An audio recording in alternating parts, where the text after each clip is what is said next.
Twaniriza nate ku Kojja Kagato exclusive abali ku Focus 256 extra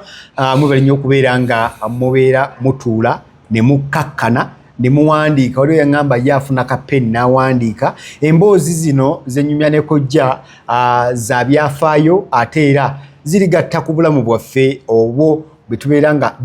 by'omanyi by'otamanyi byewawulira byonna tufuna nga tubijja ku The Living Legend omuntu oyo tukakasa nti abimanyi bulungi nnyo era byayogera si byambu byayogera abimanyi abadde batugoberamu episode eziwedde. Thank you so much. Olunaku lwali tutandise episode endala eya okuzimba profile z'abayimbi ab'enjawulo be mutugamba mmwe abagenda mu comment section ne mutugamba nti twogere ku gundi ne gundi ne gundi ffe kwe tusinziira atubule ntujja ntumenyamenya okusinziira kwabo. So twasazeewo olunaku lwaliro tugenda kutandika n'omuyimbi waffe Christopher Sebadduka jjajja w'abayimbi. Tugenda kuba tumutunuulira biki ebiri mu bulamu tukole profile ye bwe tunaagiviiramu nkakasa gwe nange tujja kuba tumaze okuba nga tumutegeera. Ndi ne Kojja Kagato nga bulijjo okubeera nga tutusako program eno. Kojja ogenda kubuuza ku balabi baffe tutandike ne comment section erya previous episodes. Yesibo. Abalabi baffe mbalamusizza nnyo. Mwebale okwekuumira ku mukutu guno era tubeebaza olw'okusubscribinga n'okulayikinga ne mulayikinga ku Focus TV yange ne Kojja Kagato exclusive. Tubaagalira ddala era tujja kubawa ebisaana okuba nti bibaweebwa. Okay. Kojja, waliwo comments eziwedde mu video gye twakola yali episode 20 twali twogera ku kiwuka ekyagwa mu ntamu. Kati omwembe amuyita Mugera ye ng'agamba oluyimba luno Kojja lwafulumizibwa after nga Kasozi amaze okufa kuba message yalulimu yali ajataakinga ku kufa kwa mukwano gwe Kasozi. Nsaba Kojja otangazaawo then tulabe omwami mulala yadde Rogers ng'abamba nti nsobola okwogerako ne Kojja era ndowooza naye mu comment section naddiddwamu. Nsaba Kojja otangazaawo gwe nja okusookerako nti osobola era n'ennamba y'essimu ngikuteereddemu mu comment section yoba oyagala byonna osobola okujja n'otuula ne tuwogera oyagala okwogera kyokubiri omwami ani eyabagambye ku luyimba Mugera simanyi oba oyogera lwakuba nti oluyimba lw'owulira oba waliwo. Ndi omu ku baali bali mu music production. Album ekiwuka ekyagwa mu ntamu yali yafuluma dda oluyimba lw'oyogerako okufuluma. N'alubamu gy'oyogerako nti gye baaliko abasatu Kafeero ne gundi kwaliko ennyimba Basude yayimbako ennyimba bbiri ng'olumu baluyita Gwe Musika abakungubazi kwaliko abakungubazi kwaliko n'oluyimba olulala maama oluyimba nderabidde n'erinnya lyalwo zonna zaali ku alubamu eno kwaliko abayimbi Afirika yayimba baluyita Afirika zonna zaali ku luno oluyimba ku alubamu eya Kasozi gye bayimba abasatu Kafeero n'ayimbako Kasozi agenda Mizaani. Ekiwuka ekyagwa mu ntamu alubamu yafuluma yokka yali yafuluma mabega nga Basudde akyali mu kibiina bakiyitanga Lukwata Gita Singers nga tannagenda mu kabula dda. Ate ne alubamu yagenda okufuluma ng'ali mu kabula dda. Kojja ndowooza oddiddwamu lwaki njagala nnoonya komiti zo ne tuziddamu lwansonga tulinga bino byakuyiga twejjukanya ne tutegeera kyowe tumanyi n'okitegeera. Mbeebaza bagenda mu comment section n'owe ndowoozayo kuba ate naffe otuyambako okutuwa okwongera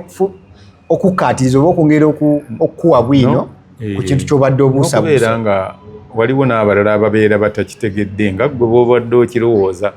nabo bafuna omukisa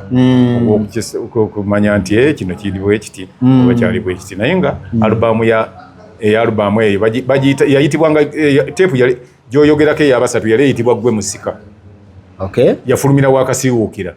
Naye ate alubamu gy'oyogerako eyekiwuka ekyagwa mu ntamu yafulumira mu Nick Studio ewa Alex Ngabaye yali abeera wali awali Kalungi Plaza we yali akolera kale byoyogera mukwano. Omutereezezza Kojja neyanzizza olunaku lwaleero Kojja njagala tuprofilinge omuyimbi Nakinku jjajja w'abayimbi Sebadduka Christopher. First things first tusooke ne profile ye yani singa omuntu akubuuza Christopher yani era tumanye obuvo n'obudde bwe mu ntandikwa wali tujje nga twambuka waggulu eno obudde bwe bunaatukomya weewo we tunaatandikira mu episode eziddako mu maaso awo naye essaawa zino tuli mu kunoonya oba tuli mu kuzimba abayimbi bannakinku era mu playlist yaffe eno ey'abayimbi bannakinku abayimbi b'eggwanga bannakinku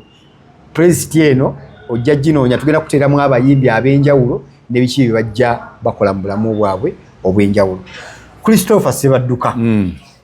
omuntu amuwulidde for the first time oyinza mumunnyonnyola otya oba oyinza mumwanjulira otya okumutegeera tusooka awo tusime ebisigadde mu bibuuzo bye naakubuuza. Omwanjulira nti nga omu ku bayimbi ba Uganda abayimba edda ennyo nga batandikira kuba Christopher Ssebadduka gwe nja kusooka nkubuulire bwe nti Christopher Ssebadduka y'omu ku basajja abaali abayimbi ab'amaanyi ennyo. Yatandika okuyimba mu myaka gy'ana era mu 1955 yayiiya oluyimba omukazi malaaya. Omukazi malaaya oyo noonyeza n'erumbuzo olinakola nzirina omukazi wa malaaya talina nsonyi nja zikuleetera kuba nzirina mwakayivu yange okuziteeka wano munasonyi nnyimba zaagaanibwa okukubibwa wano ku puroguramu kakati n'akuba n'oluyimba yakuba omukazi malaaya ne Nakawama ennyimba bbiri ze yasookerako era zaali zakadongo kamu ennyimba ezo zaali nnungi nnyo. Mu 1957 yafulumya oluyimba olwayuguumya ensi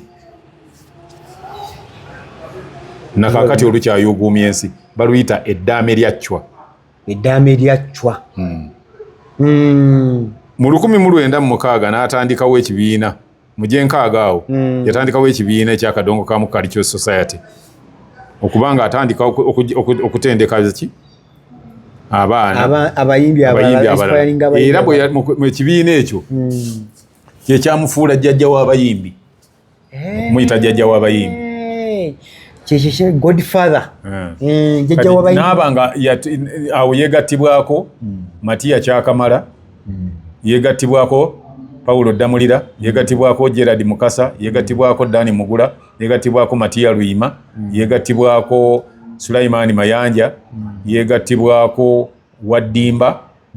yeegattibwako Bernard Nsubuga. Kojja Ssebadduka muzaale waawa we Masaka obuyigirize bwe buli ki? Sijjako obuyigirize bwa Ssebadduka saabutegeera ebiseera ebyo okusoma kwalinga kwaliwo kubanga era n'amasomero ag'amaanyi tebakagazimba gabuddo gakazimbibwa so okusoma kwaliwo tokyogera amasomero kwaliwo naye kwegamba mu byafaayo by'okusoma kwe tekulina nnyo bikulabikirwa. Ekyokubiri Kojja nsaba alaba emukutu gyaffe gye nali Kojja Kata Exclusive mukutegeeze nti singa olaba mu mwaka guno gwa 2026 kuba Kojja ono content n'abazzukulu bali mulaba kale kakati anti bw'okyo oyagala Ssebadduka ya musajja ayitibwa Ssebadduka era ng'oluusi emirundi egisinga obungi bamutegeera nga jjajja w'abayimbi yazaalibwa Masaka yazaalibwa mu 1926 era nga amanyiddwa nga jjajja w'abayimbi mu mwaka guno emyaka 10 kakati gy'emyaka egirembeka 10 era mu 1955 n'afulumya oluyimba lwe bayita omukazi malaaya pozi ng'olina kyoyagala ekirala yazaayo abaana era nga n'omu ku bo bamuyita Seremba ayimba naye era ye yaddamu Eddaame lya Chwa bw'aba aliyimbye yaddamu n'oluwala olunyuunyuusi nvuuka alabika bulungi nnyo mutabani wa Ssebadduka ddala Seremba awo yazzaako bwe yaddako mu 19 yali 57 n'ayiiya oluyimba baluyita Eddaame lya Chwa era n'ayongerako ne Tereza ow'ebbina eddene ama w'ebbina eddene Tereza mama w'ebbina Tereza mwana wa nnyabo nzita alikwata ku Tereza bwe ndiba mulabye ndi mukuba effumu olwo ow'ebbina eddene ow'eriisa eddene ne bw'oba mu Kereziya enkulu bw'obakira byonna bennana oyo ye Sebadduka. Ye Sebadduka. Kojja omuntu omulala yandibadde yeebuuza Sebadduka avadde mu bulamu bw'ensi eno. Sebadduka yafa Sebadduka ya kuba nabadde noonyako kalisaaki kangaawo nga bandagamu ki waliwo yagambye 97 waliwo 98 waliwo atole gwe nawakanya ye wa 89 neŋŋamba ate eno kiwala nnyo era afiira ku myaka emeka kuba omuntu yandibuuza by the way abayimbi abasinga bonna ab'amaanyi abetutumbu baafiira mu myaka naye yali yafa akuze Sebadduka yafa akulidde ddala ndowooza yagenda okufa ng'ali mu myaka oba nga 78 Sebadduka okay ekityo ndowooza yafiira ku myaka nga 78 yali mu 7 plus kojja mu kusoma oba mu kubyafaayo bya Sebadduka gundi Sebadduka badde obokyabuza Sebadduka yafa mu 1900 yafa ng'ennaku z'omwezi 17 omwezi gwali gwa February 1998 era yali alina emyaka 72 egy'obukulu yafa TB ke bayita akafuba era yafiira mu ddwaliro ly'e Masaka yafiira mu maka ge Masaka sorry yafiira Masaka kojja omusajja ono alina bingi ebimukwatako era bye tugenda okumenyaamenya mu segments ez'enjawulo nawe n'abambibuuzizza naye njagala nga tetunaba kutandika gundi endala oba subtopic endala kuye njagala mukwanaganye ne Fred Masagazi bagatta ddi kyekibaawo bafaanaganya biki era baaliko bonna awamu tebaaliko bonna wamu Fred Masagazi yali ayimba nnyimba za bandi ate ono yali ayimba kadongo kamu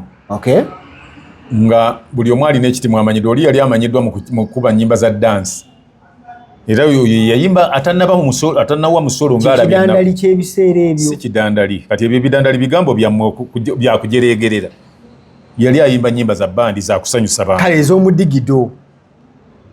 yali ayimba nnyimba za dansi kubanga edda ng'era bagamba nti ffe tugenda mu dansi kwekyakaliro so si mu bidandali mbiki abagendanga mu bidandali abo be bammwe abagenda we bazimbye ebisaaka ate bikaali biki bye bayita ebidandali naye babiranga mu Suzana babiranga mu night clubs era ng'ebiseera ebyo ne night club eba night club nga tosobola kukola baala ate n'ogireeta mu ndongo erina kuba night club mwotwala ki ate ng'ebbaala bw'oba wakola ebbaala gwe bwe bakusanga ekirongo otunda waliwo obudde essaawa ze bakuwa naate night club nga yo bagiwaaki obudde okukola ekiro kyonna so baali baawukanira ddala kinene nnyo Sebadduka ye yali akola ayimba gwe twandise nga country music owa Uganda bali mu gundi ye mu biseera byebimu emyaka era gyegyo kale nga kati bwolaba nti waliwo Afrigo eyimba ng'ate ne badani mugula we bali bayimba so bali mu ligimu eyo bajja bonna bakuba kuba mbadde noonya nnyo Sebadduka naye bakuteerako nnyo Fred Masagazi ono mpozi ng'onoonyeza bubi bwe baba bakuwa Sebadduka gwe bayinza okugattako ne Bamasagazi abeera Kawalya Gerard Mukasa era bamukuteekerako ng'alina Sebadduka kuba Gerard Mukasa yayita ku bannyimba za bandi kojja waliwo ebyafaayo ebiragira nti taata wa Basudde ayambako Sebadduka mu kutandika nedda tebirina we biragira taata wa Basudde alina kye yakola kyonna talina kye yakola tebasisinkananga nako na taata wa Basudde alina kye yagattako mu ndongo yaani mu kadongo kamu nga anti nze kibi nti twagenda okutandika tetumanyi bwe byatandika naye nga ye tuwulira Basudde mu nnyimba ze yagambako nti yeebaza Katende yayiya n'agula endongo tetumanyi oba yali agamba kitaawe oba yali agamba ani naate nga ne bandi gye yali azzeemu yali ya Moses Katende kati tetuyinza kumanya oba yali agamba Moses Katende oba yali agamba kitaawe Katende taatawe kubanga naye Eriya Katende yali kitaawe lwaki mbuuzizza ekyo nti mu story line ya Sebadduka balaga nti Eriya Katende yaleeta endongo nga tebamanyi bwe bagikozesa aba agijja bweru agikwasa Sebadduka agijjamu eddoboozi atandika ogikozesa era mu lugendo lwe Ssebadduka eri akatende awo wayingiriramu okusinziira ku research gye nabadde ndiko era ndowooza ye taata oyo gwagamba taata Katende kisoboka nakyo basudde ekyo kisoboka zisirina bwe nkiwakanyiza kubanga amuyimbako ayimbako eri Katende nga kirabika Katende oba oli awo yali alina nga yakola ki alina bye yagattako koja ng'abayimbi abalala bonna omwami Ssebadduka ono alina ebintu bye njagala tukutule batwogereko ekisookera ddala waliwo we yakola amanyikiddwa ng'abantu abamu basooka okubeera abafuula endongo eno okubeera professional oba commercialized kino akiteekawo mwaka ki era biki bye yakola okubeera ng'endongo eva ku bino ebyoku street netandika okubeera nga is commercialized beegatta bwe yakola ekibiina ekiyitibwa Kadongo Kamu Cultural Society ate ne bakolamu ekibiina kye bakoliyita Kadongo Kamu Cultural Singers olwo nga beegasse ba Dani Mugula, ba Paulo Damulira, ba Bernard Nsubuga, ba Wadimba, ba Sebuguzi, ba Matia Luyima, ba bonna abo ba Sulaimani Mayanja. Okay. Ne batandika okugamba nti tujja kugenda nga tubuulira abantu nti tujja kutimba wano, tujja kubeera wano, tugende tu staging tukole ki. Ate ekyo si kye kubeera professional, wa professional kirala ate. Egamba kubeesa commercializinga. Naye nga gwali mwaka nga gwa 1973. Okay. Okutandika okuleeta ekibiina ebivulu nga batambula. Then ekyamufuula jjajja ekirala kinabadde nnoonyerezaako kwe kubeera nti professionally okutandika okulikodinga music yakisooka wano mu ggwanga lyettu Uganda. Nedda. Ani akisooka? Eri Wamala. Eri Wamala yasooka okulikodinga oluyimba. Yayiiza Nabutono. Enyimba n'okuva eddala edda baali abantu baalikodinganga. N'ennyimba z'owulira zonna Sematimba kikwabanga ezo zonna zaalikodingibwa dda. Kati n'olwekyo tuleme egamba nti ono yasooka okulikodinga. Koja kyekimufuuza yajja kugatta wali kubeera nti y'omu ku Kadongo Kamu abakulu. Nga kati olwaleero nze bwe mba ntambula ne baŋŋamba nti ndi omu ku balegendi ba Katemba nga mwami Christopher Mukiibi y'omu ku baasooka okuzannya ba Dani Zirimenya ba Jaka Sekajugo ba gundi mwami Byron Kawadwa. Oli n'agamba yo jjajja waaki bwa Katemba. So ekimufuula jjajja kubeera nga y'omu ku bafounder b'ebibiina ebyatandiikiriza okuyigiriza abantu inigeno nga bibayigiriza endongo. Mu byafaayo bye mulimu okusiimwa Ssaabasajja Kabaka. Yaliwo ebiseera ebyo njagala nnyonnyole ku lugendo lwolwo okusiimwa biki bye yali akoze oba biki bye yakola. Anti okusiimwa kukolebwa buli balaba nga oyimbye ennyimba oba okoze ebintu ebiyambye eggwanga ebirina kye byongedde ku ggwanga. Wali toyinza butasiima Ssebadduka nga yayimba oluyimba eddaame lyacwa nga Ssaabasajja ayinza obutasiima oyo nga yayimba oluyimba amazima tegeekweka yayimba omulogo n'omusezi kama ng'ayimba ku sectors ez'enjawulo ezisomesa yali ayimba bisomesa ng'ate Ssaabasajja ayagala nnyo ensi okusomesebwa n'abantu be okuba ndi bayivu kati yali tayinza butasiima muntu ng'oyo. Ssaabasajja avaayo n'agamba awo omukulu ono alina akenkizo k'akoze ndoza essaawa zino be bayita bassa be bayita bassa balala ekyo ekitiibwa akuwa kiwe oli teyakimuwa naye yakiwa Misaaki yakiwa Walukagga kuba be bamu nabo kuba bo ate baasukkawo babaayira baana bato babadde baana bato nga batadde amataffaali ku kutambula kw'Abannayuganda n'Abaganda okutwalira ekitiibwa kino okifuna akikwatya mu buwandiike obagamba bugambi gwe ebintu bya Ssaabasajja tayinza kukoma bukomi awo buli kimba mu buwandiike ne bw'olijja emyaka 10 olowooza singa kati olwaleero kyamanya nti ono yali Katikkiro wa Buganda yali ki bibaako obuwandiike nagamba ekyassa nkikuwadde era n'ebbaluwa ekuwandiikirwa n'olunaku lwe bakikutikira era obeera invited. So omukulu Ssebadduka teyakifuna tebaakimuwa naye ng'ate yasiimibwa nga bw'olaba egindi ebungereza abantu bakoze ebyamaanyi naye Alex Ferguson bamuyita Sir Alex Ferguson naye ate Jim Livesey yayimba ennyo ng'ate yali ku lusegere lwa Queen tebamuyita Sir naye ng'ate yakola ebintu bingi nnyo mu Bungereza awo so birina bwe bitambule kojja mu byafaayo wano luliwo okuza bakiyita ki exile bakiyita batya okuwaŋŋanguka kyekyamuleetera okuwaŋŋangusibwa era ani Sebadduka bamuwaŋŋangusirizaawo anti mu byafaayo waliwo we bagambira okuwaŋŋangusibwa okuvaluvaanyuma lw'okuba oluyimba kyali kyetaagisa anti ekintu musoma kirala ne mutegeera kirala Sebadduka tebamuwaŋŋangusangako okuwaŋŋangusa is to be persuaded and taken to exile by someone ani yamutwala mu exile okay exile gye njogera kuba gye mbadde ngazzaako okwongera okulambulula bw'akuba oluyimba kyali kyetaagisa ku mulembe gw'Obote Obote naye sirowooza nti ye yayimba oluyimba kyali kyetaagisa twongere tukataanyeemu tukatere oluyimba kyali kyetaagisa nsuubira nti lwaliro oba lw'amasagazi kyali kyetaagisa okunyigula okujjawo bweraliikirivu n'okusanyusa abantu si lwa Sebadduka si lwa Sebadduka baaba naliwo bwe lwafuluma mu 1971 kati ate ugamba otya Sebadduka yaluyimba ojja kuba alina luyimba lwala luyayimba nga ze yayimba ennyimba ng'avumirira ebintu ebimu ebyabeerangawo tafunako obukubagano ne pulezidenti yaliko pulezidenti ki andi kati bw'aba yabufuna ayinza okuba nga yabufuna ku lulwe naye nze saabutegeerako naye nga waliwo ennyimba ezimu ze yakuba ndowooza abantu ne bataba manyi bw'okuba oluyimba oba bw'ozannya omuzannyo kati nga ffe ababiri mu art pulezidenti nga pulezidenti talina buzibu naawe taba na buzibu naawe naye ekizibu kiri mu bano abawozi b'omunyama ayagala okulaga nti akola n'amugamba nti olabi awo ayimba ggwe awo agamba ba David Kabanda nze simanyi nze saagala kunnyingiza mu ntalo